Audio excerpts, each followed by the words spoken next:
vou fazer uma apresentação aqui dos debatedores. Doutora Inessa Beraldo é mestre em perinatologia pela UFMG, diretora técnica do Hospital Júlia Kubitschek, professora do internato da Unifenas BH e secretária-geral da SOMIG. E o Dr. Rodrigo Fabiano já esteve aqui conosco na mesa anterior e representa a Secretaria Estadual de Saúde. Sobre dessas 3 palestras que foram feitas nessa mesa, eu gostaria, antes, seguindo a mesma metodologia da mesa anterior, gostaria de repassar a palavra para alguns comentários, tanto para a doutora Inessa, quanto para o doutor Rodrigo, e depois, então, a gente abre, propriamente dito, o debate. Vou passar primeiro para a doutora Inessa aqui. Sim. Gostaria de agradecer a presença. Eu acho que a Sociedade de Ginecologia e Obstetrícia ela tem um papel extremamente importante nessa discussão, porque o que está sendo afetado, principalmente, o que está trazendo grande preocupação aí para todo mundo são as nossas gestantes e, obviamente, os recém-nascidos, né? Então, nesse sentido, eu acho que a pergunta que está no ar é o que a gente pode recomendar aí para as nossas gestantes nesse período de epidemia de Zika, nesse período onde a gente tem um risco aí das microcefalias, né? Eu vou aproveitar a palestra do Rodrigo não médico, né, Rodrigo? Que eu acho que foi super interessante, essa visão não médica aqui para a gente. E essas recomendações dele de combate ao mosquito são o que nós, da Sociedade de Ginecologia e Obstetrícia, temos enfatizado, tá? Que as mulheres evitem essas picadas do mosquito, então elas evitem a picada do Aedes. E aí, roupas compridas, nesse nosso calor insuportável, mas são roupas compridas. Mosquiteiros, então eu acho que a gente vai retomar lá, né, os mosquiteiros das avós, mas eu acho que é cobrir aí nesse período noturno para a gente tentar evitar essas picadas, os usos dos repelentes e também a gente tentar, dentro da nossa casa, eliminar esses focos de mosquitos. E aí são essas recomendações que a gente tem feito aí para todas as nossas gestantes, né? Outra coisa que fica muito difícil aí, que realmente a gente não tem, e aqui seria a nossa segunda grande pergunta, eu devo adiar a gestação? Há possibilidade de transmissão de mãe para filho, né, da Zika? A gente ainda tem essas investigações assim preliminares. As nossas informações elas são limitadas, então a gente não tem essa resposta se a gente realmente, essa transmissão ela acontece de mãe para filho. Esse estudo que o Rodrigo mostrou, né, da neurologia, esse da Eslovênia, foi o estudo que mais tem nos ajudado a dar alguma resposta para as nossas gestantes, e ele nos preocupa, porque ele mostrou uma transmissão ou um feto que ficou afetado no 3º trimestre de gestação, com exame morfológico normal. Então, ele nos preocupa ainda um pouco, mas realmente a gente ainda não sabe se o Zika é uma causa, uma associação. Então, a gente ainda tem respostas muito vagas e difíceis nesse sentido, né?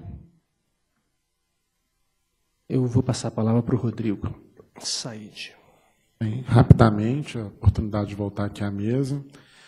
Eu acho que essas 3 apresentações agora, após o intervalo, mostraram nossos grandes desafios e como que é complexo, né, pensar nas ações de promoção, controle, prevenção e todos os desafios que a gente tem pela frente.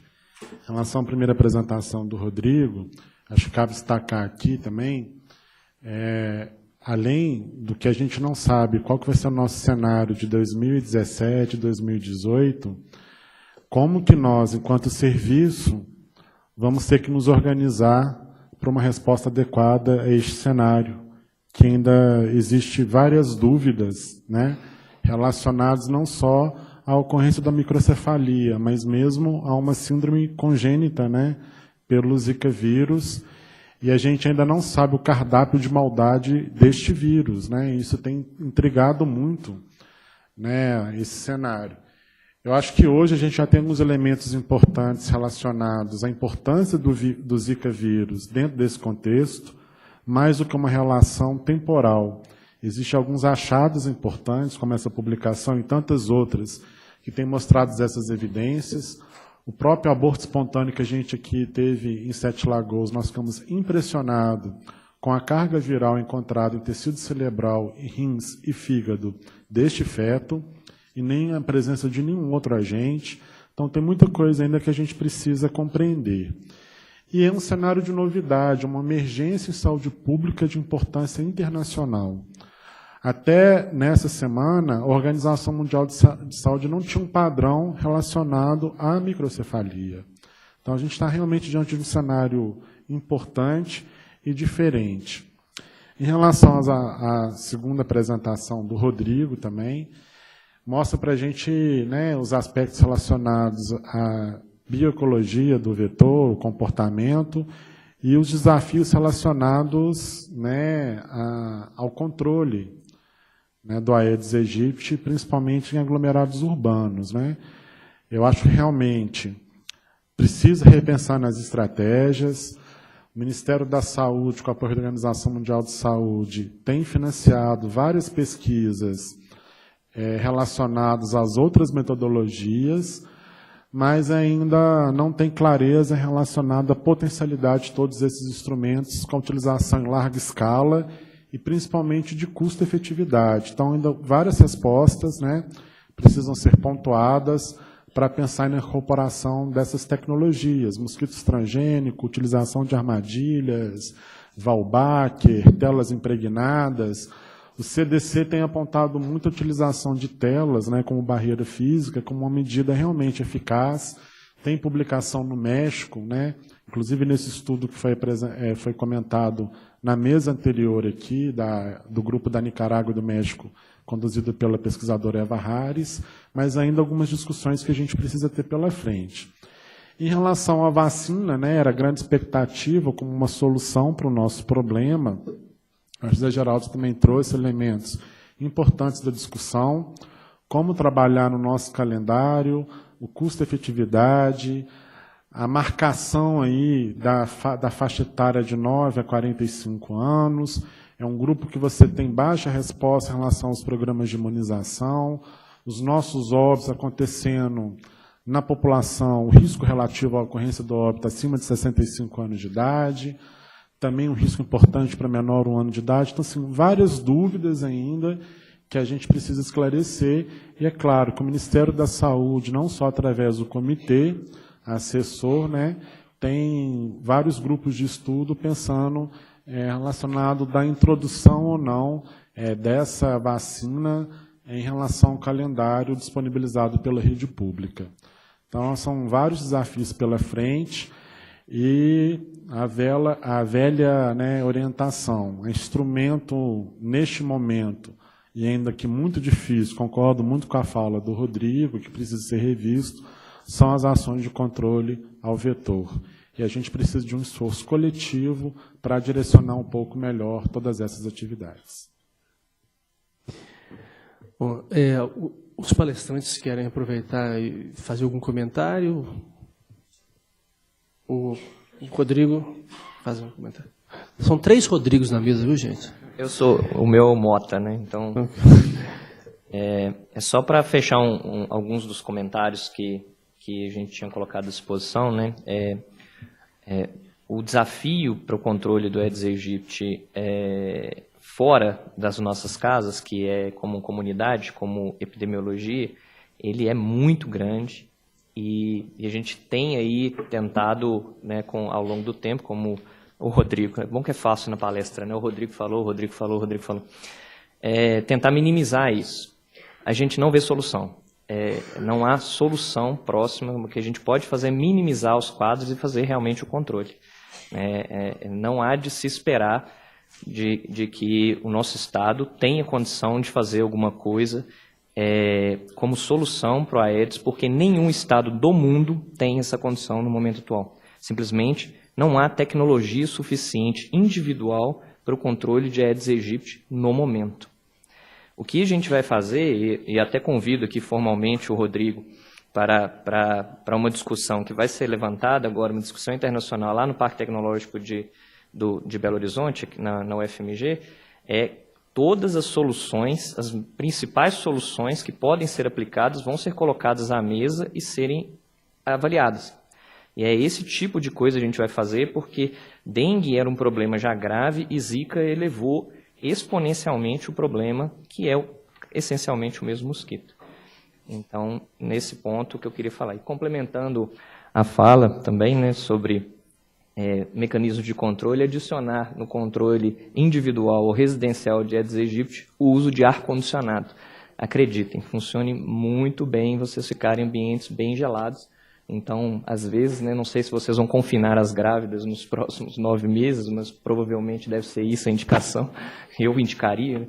Eu estava tentando meu primeiro filho, desisti, então a gente vai pensar ver se a gente melhora essa condição de Zika aqui.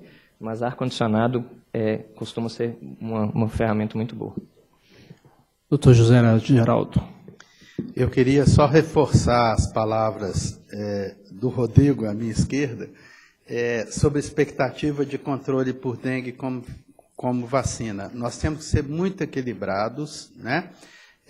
De evitar essas críticas. Eu vi críticas estúpidas em relação à vacina e tal, de quem não conhece, ou de quem tem conflito de interesse pelo outro lado, mas também não elevarmos nossa expectativa. Eu fiz umas continhas, Rodrigo, com o João, que é uma das pessoas que mais entende de epidemiologia de dengue entre nós, o Rodrigo também na área endêmica de dengue no mundo, nós precisaríamos, sendo otimistas, de cerca de 1 a 2 bilhões de doses de vacina para pensar em controle de dengue. Se você juntar todos esses produtores, não tem esse quantitativo de vacina, não vai ter. Então, lição 1 é pensar em lidar com o vetor de formas inovadoras. Também nós não podemos pensar só em repetir uma coisa que há tantos anos não dá certo. E também não desprezar vacina nenhuma, porque pode chegar o momento que eu vou usar deste fabricante aqui com esta finalidade, deste outro fabricante eu vou usar no outro lugar, ou na outra idade. Não vai ter... Olha, eu estou para dizer que dificilmente nós teremos vacinas suficientes para o Brasil. Se as 3 vacinas, a que está licenciada, mais as 2 que estão em fase 3, se tiver produção inicial, talvez não haja vacina suficiente para todo o Brasil. E talvez seja o caso, se a opção for vacina em algum momento, se ela for custo-efetiva para controle público, a opção seja trabalhar em regiões diferentes, com vacinas diferentes, em idades diferentes, com vacinas diferentes. Não tem ninguém que vai resolver o problema sozinho. Uma outra coisa para o pediatra clínico, para o clínico, para o infectologista.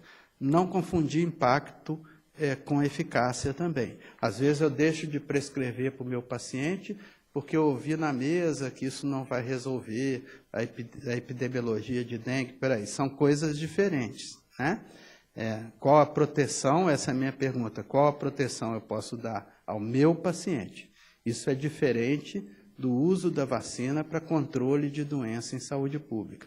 Então, a gente que é clínico tem que ter essa clareza também, sob pena de deixar de oferecer ao nosso paciente algo que pode contribuir para a saúde dele.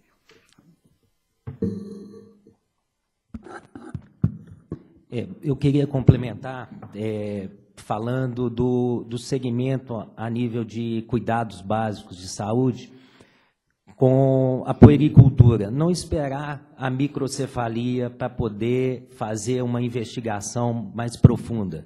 Então, a infecção pelo Zika na grávida, ela pode, na maioria das vezes, ela é completamente assintomática. E nós vimos que podem nascer crianças com comprometimentos sem que haja microcefalia. Então, nas ações básicas de saúde, na puericultura, enfatizar a necessidade de fazer o teste da emissão acústica, que é o teste da orelhinha. O exame do olhinho, o teste do olhinho, ele não detecta as alterações pelo Zika, então tem que fazer um exame oftalmológico mais detalhado, principalmente nas áreas endêmicas. Então, salientar mesmo a necessidade de um segmento mais detalhado, tentando procurar e não simplesmente só procurar naqueles que tiveram a microcefalia. Perguntas? Já tem alguém inscrito? Gustavo, reumatologia. Três perguntas bem pontuais. Uma para o Dr. José Ribeiro. Teria paciente com uso de imunossupressores em doses pequenas, prednisona, dose baixa, methotrexate, a contraindicação, ou poderia tomar vacina para dengue? Algumas vacinas e vírus atenuados são permitidos para essa população sem imunossupressão grave. A segunda pergunta é para o doutor Rodrigo Mota. Rodrigo, no zap da minha família está direto o tal da mosquiteira, todas as tias estão fazendo. E a gente lê que o mosquito ele bota ovos em vários pontos diferentes. Tem algum fundamento aquela mosquiteira ou mosquitérica?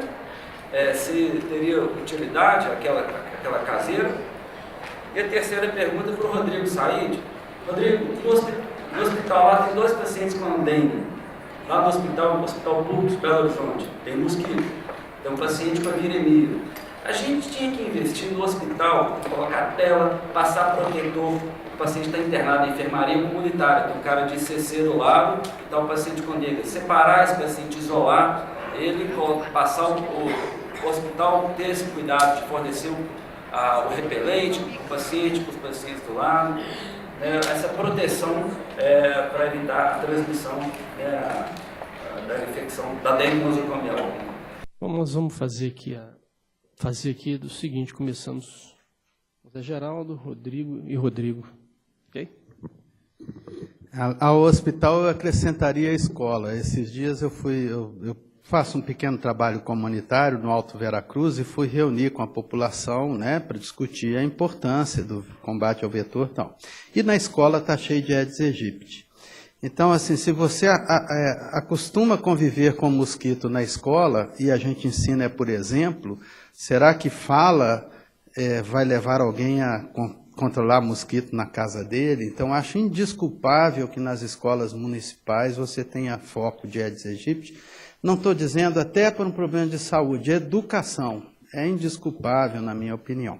Essa vacina é muito nova para a gente ter experiência com todo imunossupressor. Eu não utilizaria em paciente uso de imunossupressor, salvo os corticoides, que a gente tem uma segurança muito forte, né? Que no adulto, abaixo de 20 miligramas dia, ou um tempo de uso inferior a 15 dias, na criança, 2 miligramas quilo dia, que essas doses realmente não são imunossupressoras e temos experiência de usar vacinas vivas nessa situação. Mas os outros imunossupressores eu teria cuidado nesse momento por tratar-se de uma vacina nova. E nós temos, complicando esse assunto, a questão dos biológicos, né, que aí é um mundo ainda a se conhecer, a se descobrir.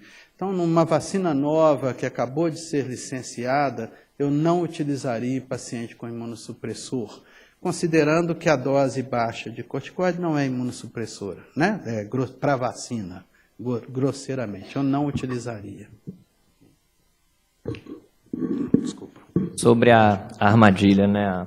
A armadilha mosquiteca ou armadilha de PET, ela foi popularizada pela Ana Maria Braga, né? Que é uma colega minha, inclusive, e não minha de conhecê-la, ela é bióloga também, e ela fez um dos maiores desserviços do país em cima dessa armadilha.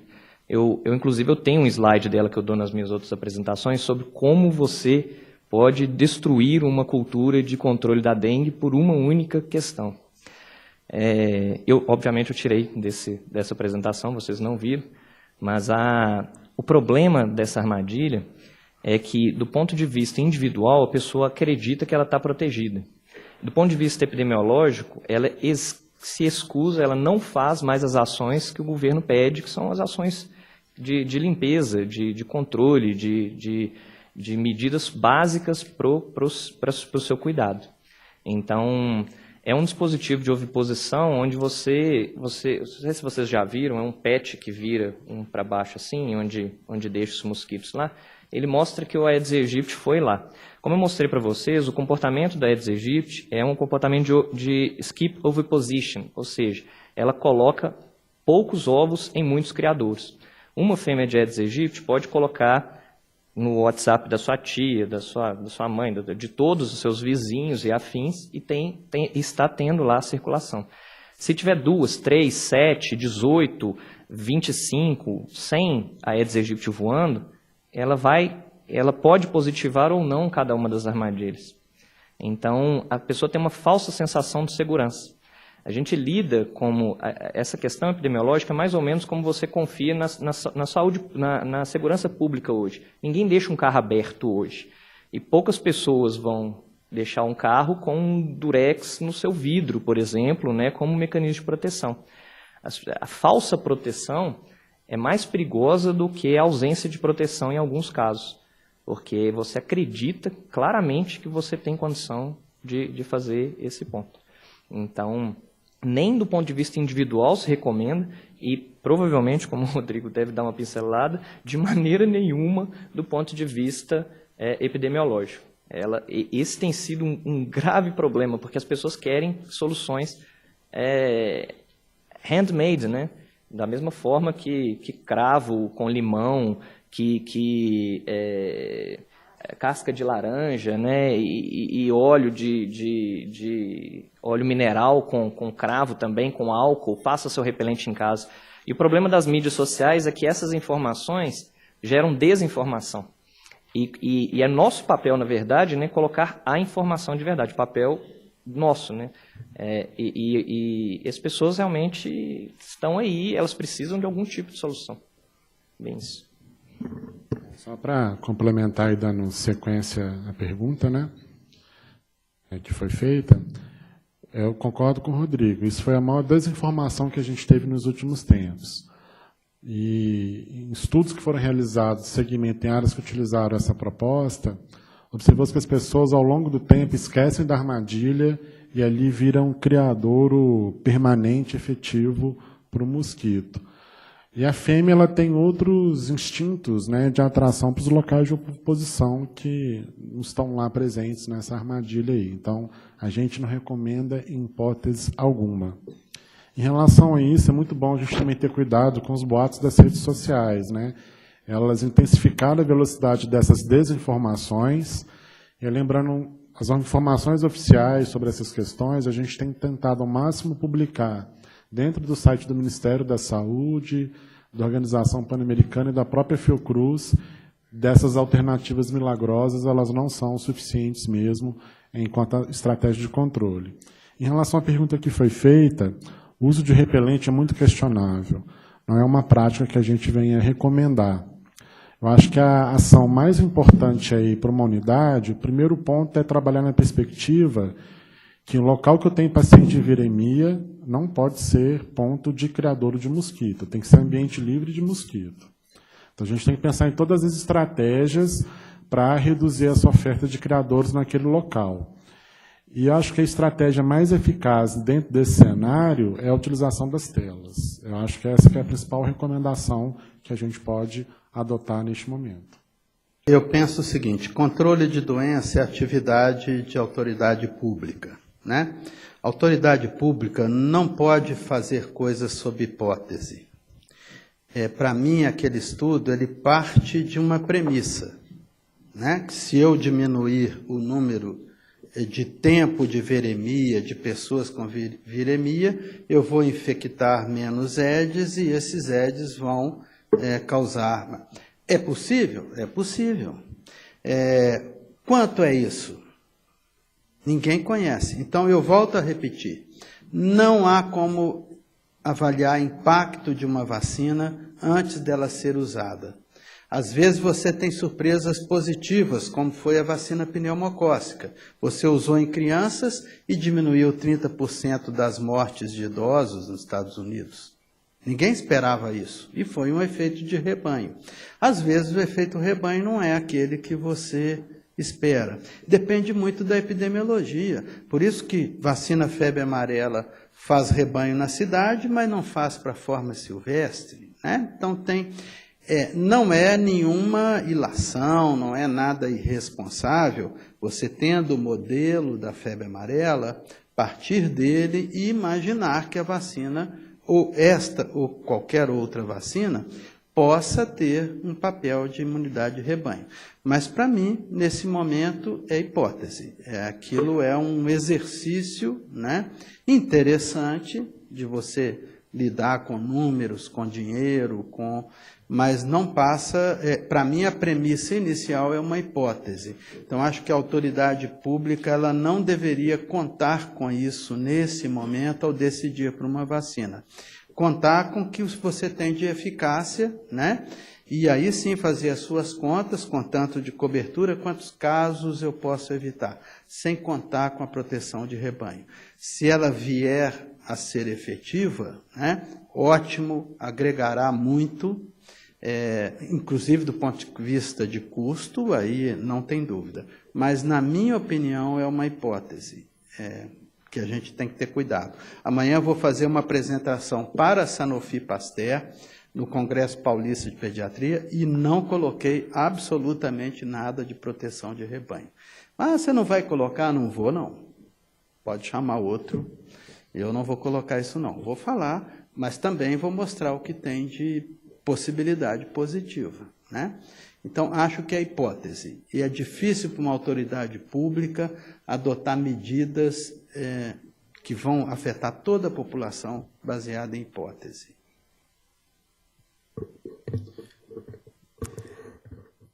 Temos mais uma pergunta? Temos um tempinho, Luciana, para uma última pergunta? Então, gente, vamos ter que, infelizmente, fazer a última pergunta. E eu vou passar a palavra lá para o fundo. Marcela pergunta para o Dr. Rodrigo Mota sobre uma empresa que afirma que, baseada na modificação genética do vetor, consegue diminuir a reprodução dele. Como o senhor enxerga, assim, como biólogo, essa promessa da biologia molecular na modificação de uma espécie selvagem, lançando uma espécie modificada para controlar a reprodução do vetor, ou seja, uma tentativa de modificar a questão da espécie Aedes aegypti, reduzindo a reprodução desse vetor, tentando diminuir a população desse vetor ou extinguindo-a.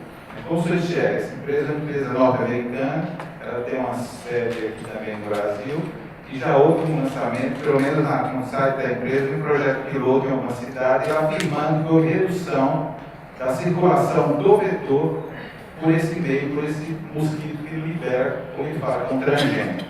Obrigado. Do ponto de vista teórico, é fantástico. A introdução de novos genes capazes de fazer com que você gere prole infértil, você tem uma das ferramentas, né, uma das grandes ferramentas, seria essa capacidade de você neutralizar em poucas gerações ou até mesmo erradicar o Aedes aegypti. Então, na matemática, e eu não falo pela biologia, funciona muito bem. Na biologia é diferente. A empresa ela é inglesa, na verdade. E ela tem introduzido esses organismos geneticamente modificados aqui. Independente da discussão sobre o organismo, só sobre o efeito em si, do que ela se propõe, você coloca, a lógica de propagação é você colocar 10 machos transgênicos, né, para cada macho comum, para que esses machos façam cruzamentos com as fêmeas naturais. E eles têm tido um relativo sucesso, nós vamos ouvi-los, né, provavelmente na semana que vem, para demonstrar esse tipo de situação, o que é importante, só que fica a questão seguinte, esses transgênicos, pelo nosso pensamento, eles são elimináveis do ambiente per si. O que significa isso? Eles colocam uma bomba genética em cada mosquito, no qual ele não consegue se propagar sozinho na natureza.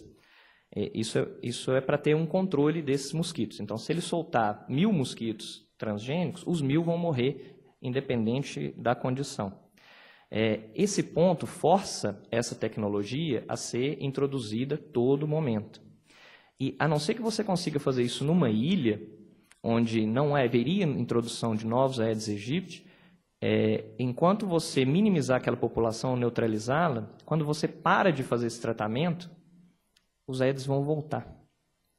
E eu não entrei na discussão, por exemplo, se há uma compatibilidade sexual das fêmeas do mosquito brasileiro com as fêmeas do mosquito inglês. E o que a gente está vendo, é isso que a gente vai perguntar para eles na semana que vem, é porque as fêmeas brasileiras estão achando os ingleses muito feinhos. Então, 10 mosquitos não adianta. Você está numa festa, 10 homens para uma mulher, e tem um brasileiro, ela vai no brasileiro. E assim, precisa botar 20, 30, 40 mosquitos, digamos assim, né, machos estéreis, para que você consiga fazer o que... E eu não entrei na discussão se é caro ou se não é. Então, do ponto de vista, é fantástica a tecnologia, é uma nova aproximação, ela por si ela já é bem-vinda nesse sentido, mas precisa ser melhor explorada. É isso, assim. Talvez funcione em Fernando de Noronha, por exemplo, talvez funcione em Marajó, talvez funcione em algumas regiões onde você consiga fazer uma erradicação. Mas, assim, eu vejo ao inverso de ceticismo, eu vejo com bons olhos, mas não para agora, assim, para alguma melhoria. Eu vou até chamar o Rodrigo aqui para ele dar uma opinião sobre o outro Rodrigo. Eu vou comentar, eu acompanhei parte desse estudo, né, porque eu estava no Ministério. Um dos locais que foi utilizado e a gente acompanhava lá foi em Jacobina, na Bahia. E um dos grandes problemas que teve durante o acompanhamento desse estudo era, inclusive, a capacidade operacional da empresa em produzir esses Aedes modificados geneticamente para essa questão da reposição no ambiente. Realmente, quando foi feito o estudo controlado com essas taxas, né, com essa reposição, naquele momento houve um impacto. Mas depois que teve a dificuldade de reposição, o cenário de transmissão hoje na região de Zika e chikungunya não difere das outras áreas na Bahia onde que não foi feito esse estudo.